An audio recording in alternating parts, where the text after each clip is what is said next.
أمة بعد أمته ولا شريعة بعد شريعة أما بعد فأعوذ بالله من الشيطان الرجيم بسم الله الرحمن الرحيم يا أيها الذين آمنوا لا تتخذوا آباءكم وإخوانكم أولياء إن استحبوا الكفر على الإيمان ومن يتولهم منكم فأولئك هم الظالمون وقال النبي صلى الله عليه وآله وسلم لا يؤمن أحدكم حتى أكون أحب إليه من والده وولده والناس أجمعين صدق الله وصدق رسوله النبي الكريم الأمين.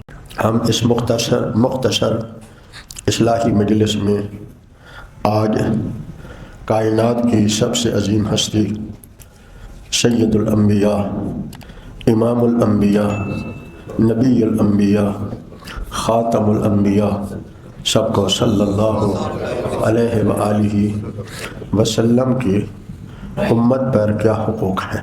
اس وقت دنیا میں ساری دنیا میں ایک شور ہے، پڑوسیوں کے یہ حقوق ہیں، جانوروں کے یہ حقوق ہیں، عورتوں کے یہ حقوق ہیں، اور ہر قسم کے حقوق کے لیے بین الاقوامی تنظیمیں بنی ہوئی ہیں.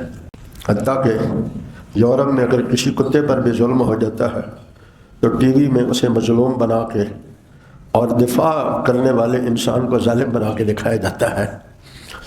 اس ماحول میں جہاں ہر کسی کے حقوق کا تعین ہو رہا ہے، بین الاقوامی سطح پر اگر تعین نہیں ہے تو کائنات کی اس عظیم ہستی کے حقوق کا تعین نہیں ہے جس کو رب نے فرمایا لولا کلمہ خلقت الافلاق، پیارے آپ کو پیدا نہ کرنا ہوتا تو میں جہان کو ہی نہ بناتا. اور پھر جس کے زیادہ احسانات ہوتے ہیں اس کے حق بھی زیادہ ہوتے ہیں. جیسے معاشرے میں ہم سمجھتے ہیں ماں کا کہ احسانات زیادہ ہیں تو اس کا حق بھی زیادہ ہے، باپ کے احسانات زیادہ ہیں تو اس کے حق بھی زیادہ ہے، استاد کے احسانات زیادہ ہیں تو اس کا حق بھی زیادہ ہے، پیر و مرشد کا حق زیادہ ہے، خدمات زیادہ ہیں تو اس کے حق بھی زیادہ ہے. جس طرح جس کے احسانات زیادہ ہوتے چلے جاتے ہیں اس کے حقوق بھی بڑھتے جاتے ہیں. حقوق اور فرائض میں فرق یہ ہے کہ جو میرے ذمے کسی کی ادائیگی ہے وہ میرا تو فریضہ ہے اور اس کا حق ہے. جس کے ذمے ادائیگی ہے اس کے ذمے وہ فرض ہے، جس کی ادائیگی ہے اس کا وہ حق ہے. نبی کریم صلی اللہ علیہ وآلہ وسلم اللہ کے بعد کائنات میں سب سے بلند، سر سے پاؤں تک، سر مبارک کی زلفوں لے کر پاؤں مبارک کے تلووں کے نشانات تک ہر شے آپ کی کائنات سے اعلیٰ اور افضل ہے. پھر دنیا میں ماں باپ استاد پیر مرشد کسی حاکم مہربان بادشاہ کے بھی وہ احسانات نہیں ہیں جو میرے حبیب صلی اللہ علیہ وسلم کے احسانات ہیں. سبحان اللہ. اللہ اکبر. آپ کو امت کے لیے احسان کیا ہے کہ آپ نے امت کے لیے دعا کی، یا اللہ میری امت کو گناہوں کی وجہ سے ان کے چہرے مسخ نہ کرنا. پہلے کوئی چھپ کے گناہ کرتا تھا تو صبح اس کے دروازے پر لکھا ہوتا تھا یہ اس گناہ کا مرتکب ہوا ہے. اور یہ امت علماء نے لکھا ہے کہ اگر ایسا ہو جاتا تو شاید کوئی اللہ والا ہی بچا ہوتا، وگرنہ ہر کسی کے دروازے پر گناہ کا لکھا ہوتا. یہ حضور کی رحمت ہے. ادھر ہم سے خطا ہوتی ہے، ادھر ہم آنسو بہاتے ہیں، رحمت والے نبی کے امتی ہونے کے صدقے سے ادھر آنسو ٹپک کے رخسار پہ گرتا ہے، ادھر گناہوں کو نیکیوں سے بدل دیا جاتا ہے. جس معاشرے میں بیٹی کو زندہ رکھنا عیب سمجھا جاتا تھا، میرے حبیب نے اس معاشرے میں بتایا جس کی 2 بیٹیاں ہوں اور وہ ان کی تربیت کر کے اچھی تربیت کر کے شادی کرے اسے میں جنت کی بشارت دیتا ہوں. کسی نے کہا اگر کسی کی ہوئی ایک، فرمایا اس کو بھی بشارت دیتا ہوں. میں حقوق گنوانا نہیں چاہتا چونکہ میرا عنوان آپ کی خصوصیات نہیں بتا رہا، آپ کے حقوق صرف گنواؤں گا. آپ کا پہلا حق یہ ہے کہ ہم حضور پر ایمان لے آئیں. ایمان کا معنی کیا ہے؟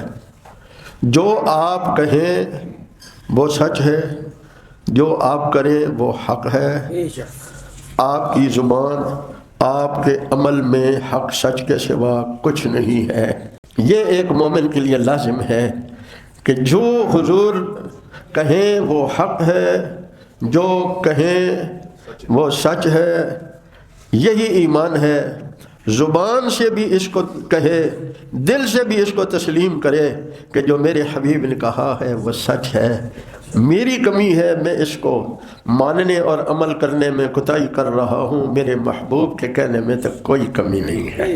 دوسری آپ کی امت کا، تفصیلات میں نہیں جاتا، اختصار سے چند باتیں عرض کرنی ہیں۔ آپ کا دوسرا حق امت پر کیا ہے؟ وہ یہ ہے کہ رسول اللہ صلی اللہ علیہ وآلہ وسلم کی اطاعت امت پر فرض ہے۔ جیسے اللہ کی اطاعت فرض ہے، ایسے امت کی، حضور کی اطاعت بھی امت پر تھوڑا تھوڑا بھی بولیں گے، کیونکہ اللہ تعالیٰ نے قرآن مجید میں کیا فرمایا؟ اطیعوا اللہ و اطیعوا الرسول، اطیعوا اللہ و اطیعوا الرسول۔ اطیعوا اللہ والرسول بھی ہے، لیکن حضور اللہ کی اطاعت کے لیے حکم الگ دیا ہے، رسول اللہ کی اطاعت کے لیے اطاعت کا حکم الگ دیا ہے۔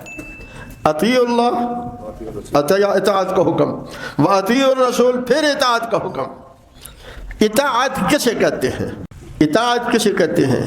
میرے حبیب صلی اللہ علیہ وسلم نے جو زبان سے کہا اس کو بھی میں کروں، جو حضور نے کہا اس کو بھی، اور جو حضور چاہتے ہیں وہ بھی کریں۔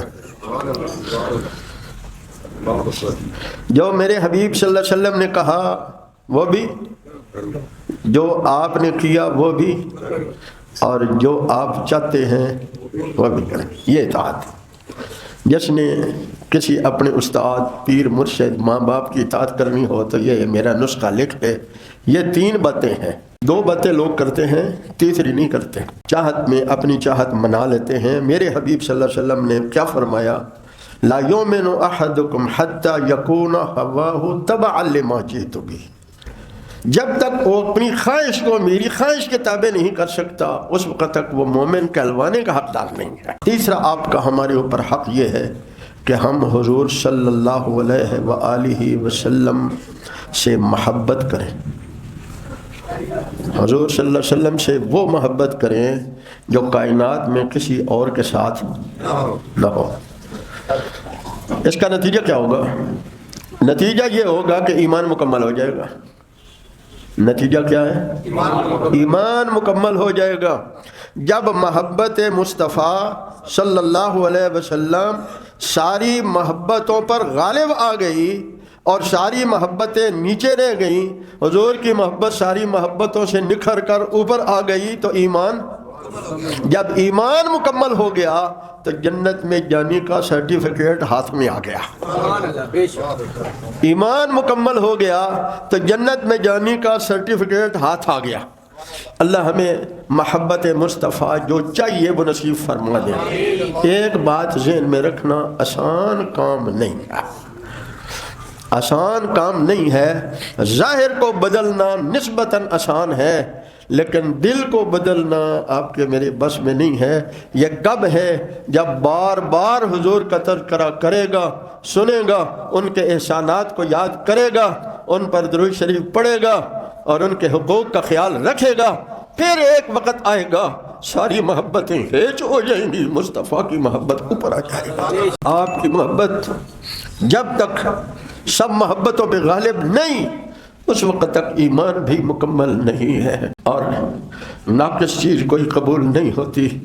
اللہ کے ہاں ایمان بھی وہ قبول ہوگا جس میں محبت مصطفیٰ صلی اللہ علیہ وسلم کا غلبہ ہوتا ہے۔ اللہ ہم سب کو نصیب فرما دے۔ آپ صلی اللہ علیہ وسلم کا چوتھا حق یہ ہے، ہم اس بات کا یقین رکھیں، اس بات کا ہمارے اندر یقین آ جائے کہ دنیا کی کامیابی ہو یا آخرت کی، دنیا کی عزتیں ہوں یا آخرت کی عزتیں، وہ میرے حبیب صلی اللہ علیہ وسلم کے مبارک طریقوں میں ہیں اور کہیں نہیں ہیں۔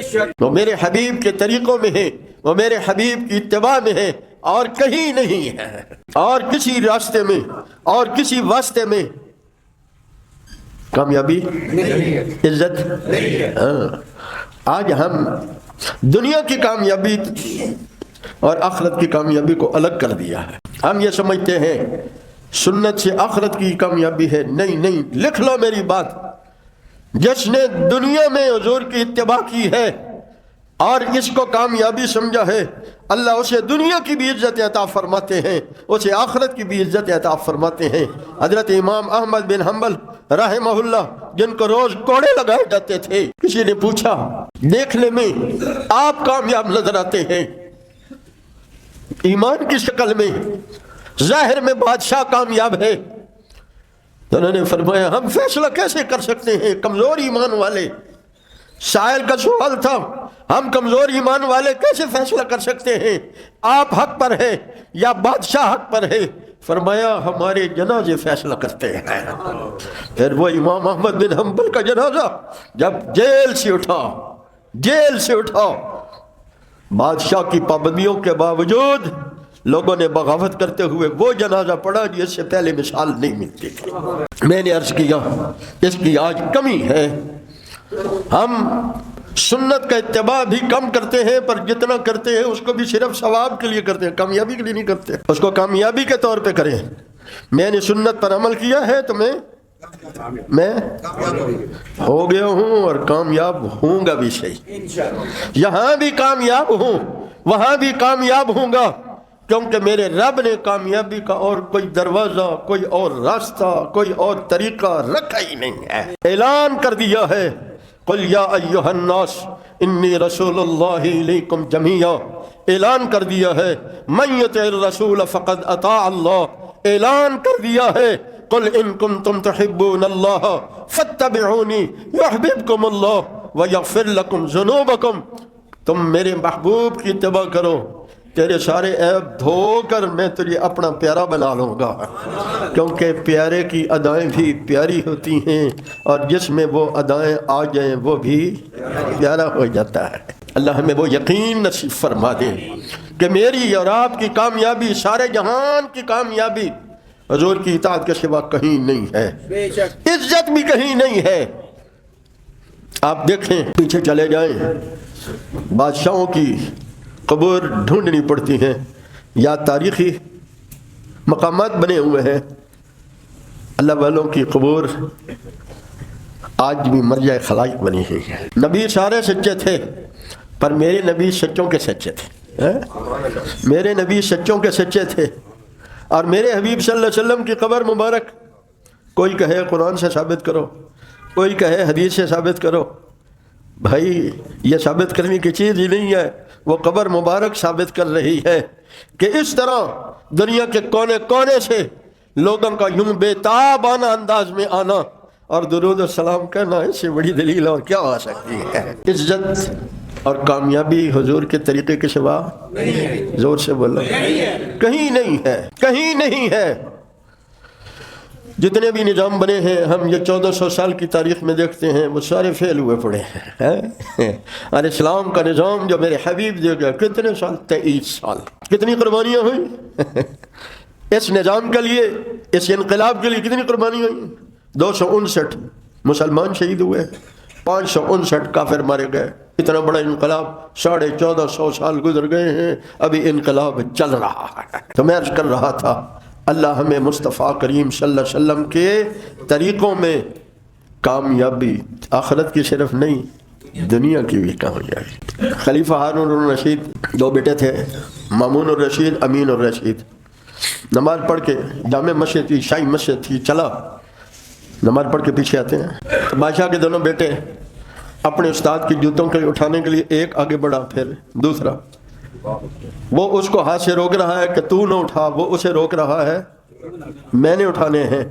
بادشاہ تماشا دیکھ رہا ہے، بادشاہ پوچھتا ہے استاد صاحب سے بادشاہ کون ہے؟ انہوں نے کہا جی آپ ہیں، آپ ہیں، آپ کے ہوتے ہوئے کون بادشاہ ہے؟ انہوں نے کہا یہ کیا بادشاہت ہے جو جسموں پر ہے، بادشاہت یہ ہے کہ اس کے جوتے اٹھانے کے لیے بھی شہزادے لڑ رہے ہیں۔ پھر طے یہ ہوا دونوں نے جب ضد کی تو ایک نے کہا ایک تو اٹھا لے ایک میں اٹھا لیتا ہوں۔ تاریخ میں کبھی کسی بادشاہ کے جوتے اٹھانے کے لیے ایسی کسی کے اندر چاہت، محبت، طلب دیکھی؟ تاریخ میں کہیں پڑھی ہے؟ اور جب حضور کے ایک ادنا امتی کا یہ حال ہے تو پھر امتیوں کو دل میں مصطفیٰ کا کیا احترام ہوگا، کیا احترام ہوگا؟ تم عزت مانگتے ہو، دنیا والے میری تعریف کریں تو بڑی عزت ہے، میرے 10 لاکھ فالور ہیں، میرے 20 لاکھ فالور ہیں، یہی عزت ہے؟ ابھی کوئی پتہ نہیں کہ پتہ نہیں کون ہے، یہ بھی کوئی پتہ نہیں ہے۔ آؤ میرے حبیب نے ایک نسخہ بتایا ہے۔ میرے حبیب فرماتے ہیں صلی اللہ علیہ وآلہ وسلم، رب العالمین نے فرمایا ہے وہ جو بات قرآن میں نہیں ہوتی، حضور فرماتے ہیں رب کی طرف منسوب کر کے اسے حدیث قدسی کہتے ہیں۔ یتقرب الی عبدی بالنوافل، نفلی باتیں کرتے کرتے بندہ میرے قرب کو حاصل کرنے کے لیے بڑھتا رہتا ہے۔ یتقرب کا معنی بتدریج، علماء بیٹھے ہیں، بتدریج بڑھتا رہتا ہے۔ فیقربنی، پھر وہ میرا اتنا قریب ہوتا ہے، فکنت سمعہ الذی یسمع بہ، میں اس کے کان بن جاتا ہوں جس سے وہ سنتا ہے۔ وبصرہ الذی یبصر بہ، اس کی آنکھیں بن جاتا ہوں جس سے وہ دیکھتا ہے۔ ویدہ الذی یبطش بہ، اس کے ہاتھ بن جاتا ہوں جس سے وہ پکڑتا ہے۔ اور فرمایا جب کوئی بندہ اللہ کا مقرب ہوتا ہے، اللہ اس سے محبت کرتے ہیں، اللہ جبریل امین سے فرماتے ہیں یہ ہے فالور، جبریل میں فلاں بندے سے محبت کرتا ہوں، تو بھی اس سے محبت کر۔ جبریل اعلان کرتے ہیں، میں کچھ نہیں سنا رہا، حدیث پاک سنا رہا ہوں، جبریل اعلان کرتے ہیں آسمانوں کے مخلوقات میں فلاں بندے سے اللہ بھی محبت کرتے ہیں، میں جبریل بھی محبت کرتا ہوں، تم بھی اس سے محبت کرو۔ پھر وہ محبت کرتے ہیں، پھر زمین پر دائیں بائیں آگے پیچھے اعلان ہوتا ہے جو آپ اور میں تو نہیں سنتے لیکن وہ کانوں تک اور دلوں تک پہنچ جاتا ہے۔ فلاں بندے سے میں محبت کرتا ہوں، فلاں بندے سے میں محبت کرتا ہوں، جبریل بھی کرتے ہیں، آسمان والے بھی کرتے ہیں، تم بھی اس سے محبت کرو۔ پھر کیا فرمایا؟ اس سے خوش کی اور تری کی ساری مخلوقات محبت کرنے لگتی ہیں۔ تفصیلات میں نہیں جاتا، میں نے پوری باتیں سنانی ہیں کہ آپ صلی اللہ علیہ وسلم کے ہم پر کیا حقوق ہیں۔ کتنے ہو گئے؟ 5واں حق، کثرت سے درود شریف پڑھنا، کثرت سے درود شریف پڑھنا۔ سارے نبی سچے تھے پر ہمارے نبی جو ہمیں جاتے جاتے تحفہ دے گئے ہیں، ایسا گفٹ دے گئے ہیں۔ کہیں بیٹھا ہے امتی، وہ جب درود شریف پڑھتا ہے تو فرشتوں کی ایک جماعت ہے جنہیں سیاحین کہتے ہیں، وہ تلاش میں ہوتے ہیں اس امتی کے وہ الفاظ اس کے اور اس کے باپ کے نام کے ساتھ روزہ اطہر میں مصطفیٰ کریم کو پیش کرتے ہیں۔ اللہ اکبر۔ جو امتی ایک بار درود شریف پڑھتا ہے 10 رحمتیں اس پر اترتی ہیں، 10 برکتیں نازل ہوتی ہیں، 10 سلامتیوں کا مستحق ہوتا ہے، 10 گناہ معاف ہو جاتے ہیں، جنت میں 10 درجے بلند ہوتے ہیں، اور خیریت کا ایک وہ دروازہ کھلتا ہے جو پہلے کبھی نہیں کھلا تھا۔ اس لیے درود شریف کم از کم 300 بار پڑھ لیا کریں انشاءاللہ، نیت تو کرے گا۔ مختصر درود شریف ابن ماجہ شریف میں جو خود آپ صلی اللہ علیہ وسلم سے منقول ہے، وصلی اللہ علی النبی الامی، وصلی اللہ علی النبی الامی، وصلی اللہ علی النبی الامی۔ چھٹا حق آپ کا کیا ہے؟ بس اس پر ہم پہلے بہت کچھ کہہ چکے ہیں، لیکن حق تو کسی ایک ادا کا بھی نہیں ہو سکتا۔ چھٹا حق یہ ہے ہمارے دل میں رسول اللہ کی عزت احترام بھی ہو، حضور کی عزت، حضور کا احترام، رسول اللہ کی عزت، رسول اللہ کا احترام۔ سورہ فتح میں اللہ فرماتے ہیں انا ارسلناک شاہدا ومبشرا ونذیرا لتؤمنوا باللہ ورسولہ وتعزروہ وتوقروہ۔ ہم نے آپ کو شاہد مبشر نذیر بنا کے بھیجا ہے تاکہ لوگ ایمان بھی لائیں، آپ کی عزت بھی کریں اور آپ کے وقار کا بھی خیال رکھیں، آپ کے وقار کا بھی خیال رکھیں۔ اور آپ کے وقار کا کیا خیال رکھنا ہے؟ کوئی پوری صورت اس پر نازل فرما دی۔ حضور بولنا چاہیں تو آپ سے پہلے مت بول اٹھو، مجلس میں رسول اللہ سے تمہاری آواز بلند نہیں ہونی چاہیے۔ پیغمبر صلی اللہ علیہ وآلہ وسلم سے ایسے گفتگو نہ کرو جیسے آپس میں کرتے ہو، اور حضور کو نام لے کر زور سے بولو، اور زور سے، اور زور سے۔ سارے قرآن میں رب بڑے ہیں یا حضور بڑے ہیں؟ بولتے نہیں، اللہ بڑے ہیں، اللہ بڑے ہیں۔ سارے قرآن میں اللہ نے حضور کا نام لے کر نہیں کہا۔ جب وہ بڑا نہیں کہتا ہے تو مجھے آپ کو کیا حق ہے؟ کوئی ابا جی کو اپنے نام، ابا جی کی بجائے نام لے کر پکارے تو اس کو لوگ کیا کہیں گے؟ کیا کہیں گے؟ اللہ اکبر۔ صحابہ گئے تو ادب بھی اٹھتا گیا۔ ہائے ہائے، صحابہ میں کیا ادب تھا، اس کو نہیں بیان کرتا۔ صحابہ کا ادب کیا تھا؟ ایک صحابی حضور سے کوئی بات پوچھنا چاہتے تھے، 2 سال تک مجلس میں بھی جاتے تھے، ادب اتنا تھا کہ کہیں میرے سوال سے آپ کا دل نہ دکھ جائے، سوال دل میں دبائے رکھا۔ ادب کی باتیں سنانے لگوں تو وقت چاہیے، ادب حضور کا دل میں ہو۔ اور حضور نے کیا فرمایا؟ الدین کلہ ادب، دین سارے کا سارا کیا نام ہے؟ ادب کا نام ہے۔ اللہ کا ادب اللہ کی طرح، رسول اللہ کا ادب رسول اللہ کے لیے، باقی امت کا ادب اپنی جگہ پر ہے۔ پر جب ادب میں غلب ہونے لگا، صحابہ نے کہا حضور جی چاہتا ہے جھوٹے بادشاہوں کو سجدہ ہوتا ہے، ہم بھی آپ کو سجدہ کریں۔ کہا میری امت میں اگر سجدہ مخلوق کو ہوتا، خالق کے سوا کسی اور کو سجدہ ہوتا، تو میں اپنی امت کو حکم کرتا کہ تم عورتیں اپنے شوہر کو سجدہ کریں۔ یہ حدیث سنایا کرو، آج بہت فتنے پیدا ہو گئے ہیں۔ اللہ اکبر۔ حضور کا ادب دل میں اتنا ہو، اتنا ہو، اتنا ہو کہ یہ تصور کرے کہ میرے اس سے اعمال نہ کہیں ضائع ہو جائے۔ میں ادب کی بات سنا رہا تھا، فرمایا نام لے کر نہ پکارو، دور سے دیوار کے پیچھے سے آواز دے کر پکارو نہیں، جاؤ، پکارو نہیں، پاس جاؤ۔ آپ کہیں گے پھر ہم یہاں سے درود شریف پڑھتے ہیں تو پڑھتے ہیں اللہم صلی علی، کس کو پکار رہے ہیں؟ کس کو پکار رہے ہیں؟ اللہ تعالیٰ کو پکار رہے ہیں کہ ہمارا سلام، ہماری دعائے برکت، ہماری دعائے رحمت، ہماری دعائے درجات بلندی، ہماری دعائے مقام محمود کا حصول، ہماری دعائے وسیلہ، ہماری دعائے شفاعت حضور تک پہنچا دیجیے یا اللہ پہنچا دیجیے۔ اللہ اکبر۔ میرے پیاروں، حضور کا کیا ادب، کون کرے گا ادب؟ جن کا ادب میرے رب نے کیسا کیا، سارے قرآن میں نام لے کر نہیں پکارا، آج امتی حضور کا نام لے کر پکارتا۔ اللہ ہمیں ادب نصیب فرما۔ دین سارے کا سارا کیا ہے؟ الدین ادب، الدین کلہ ادب۔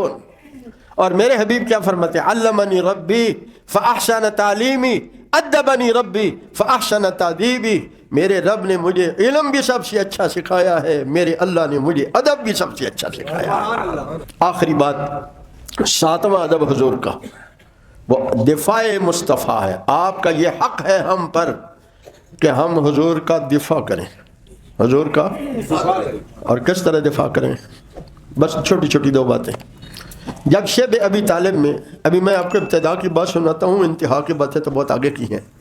شیب ابی طالب میں مکہ مکرمہ جہاں چھپ کر مدینے والوں نے حضور سے دوسری بات بیعت کی، جس کا ذکر قرآن مجید میں بھی ہے۔ بیعت جب کی تو انہوں نے کہا کہ آپ یہاں اتنی مشکل سے چھپ چھپا کے ہمیں ملتے ہیں، آپ ہمارے ہاں ہی تشریف لے آئیں۔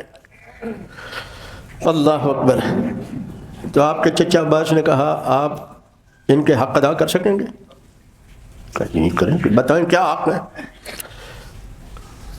کیا حق ہوگا؟ کہا حق یہ ہے کہ پھر ان کا دفاع کرنا ہوگا، حفاظت کرنی ہوگی۔ انہوں نے کہا کیسے؟ انہوں نے کہا سب کچھ لگانا ہوگا۔ حضرت عبادہ بن صامت رضی اللہ تعالیٰ نے بھی اس میں تھے، وہ بیان کرتے ہیں۔ پھر ہم نے کہا ہم اگر اپنی جان، اپنا مال، اپنی اولاد لگا کر آپ کا دفاع کریں تو کیا ملے گا؟ حضور نے فرمایا جنت۔ کیا فرمایا؟ ایک جملہ فرمایا۔ تو وہ جو صحابہ تھے مدینے والے، انہوں نے کہا فٹافٹ بیعت کرتے ہیں، یہ تو بڑا سستا سودا ہے، جان یا نہیں ہے؟ کیا خیال ہے؟ مال لگنا ہی ہے، اولاد سے جدائی ہونی ہے، یہ سب جدائیاں موت کے ساتھ ہو جائیں گی۔ اگر رسول اللہ کا دفاع کیا تو قبر میں تم انہیں کیا پہچانو گے، وہ تمہیں خود پہچان لیں گے۔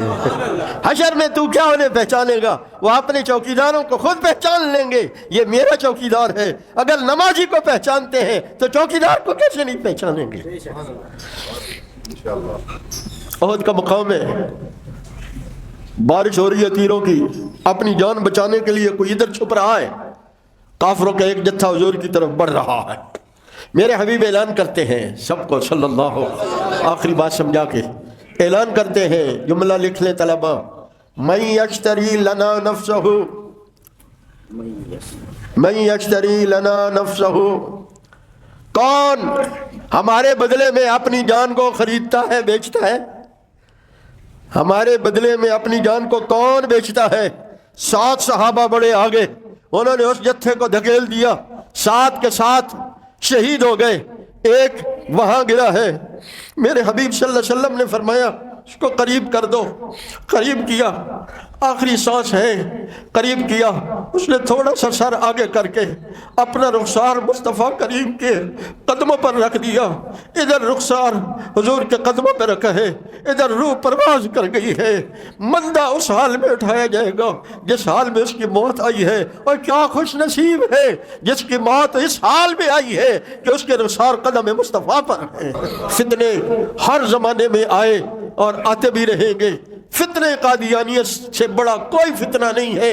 علامہ انور شاہ کشمیری رحمت اللہ تعالیٰ علیہ جو اس کے مصطفیٰ میں اتنے بڑے ہوئے تھے، جس ہفتے حضور کا دیدار نہیں ہوتا تھا اداسی سے بخار ہو جاتا تھا، فرمایا تم حضور کا دفاع کرو، انور شاہ تمہیں جنت کی ضمانت دیتا ہے، تم نے اگر کچھ وقت بھی حضور کا دفاع کیا میں تمہیں ضمانت دیتا ہوں اللہ کے فضل سے تمہیں حضور کی شفاعت نصیب ہوگی۔ اللہ مجھے آپ کو رسول اللہ صلی اللہ علیہ وسلم کے حقوق کا خیال رکھتے ہوئے آپ کے حقوق کی ادائیگی کی توفیق عطا فرمائے۔ وآخر دعوانا الحمدللہ رب العالمین۔ انوار ختم نبوت ٹرسٹ پاکستان